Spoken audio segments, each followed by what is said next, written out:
said, okay, you're a good man. You sell what you have, then come and follow me. You know what did he do? Lypa, Shillong, Yong.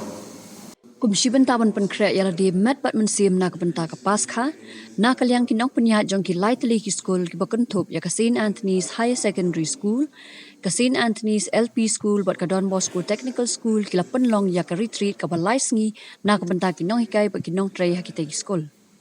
ki bawan ajing kran na kabanta ki ni ki lai sngi ki long Father Dibasya ki balong Professor Orient Theological College Sister Delna bat ki samla jong Jesus Youth Shillong Habajin kran ha kasi bakado jong ka retreat Father Dibasya ilaban halor ka nong rem ba barok ki balai chow Jisu ki wan pai da ka jinkman ha do non Henry tang oi samla brospa ulalet pai da ka jing tang yong namar bo ubun not ban e no ekaspa ka baudan Ilapan kan maru iki bawan sakane ka retreat lingba ka kitab u Jeremiah arp khandai khatwei terter ka bakrani ki jing thmu ba bhaja u Trai na ka banta jongi ki bang ngin omla ban mut dor da ka jing prakhat briu Bar ilaban ru halor ka jing penrem yo soitan da ka puli ka ktien jong blai klan thai man la ka sngi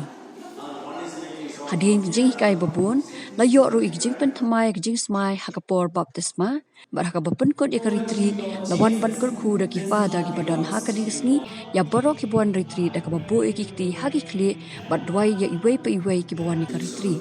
Cream Moses applied, and today you see the new cream this man got. Lypa, Yong. So now you understand when do we become Yong? You read, you'll find it there.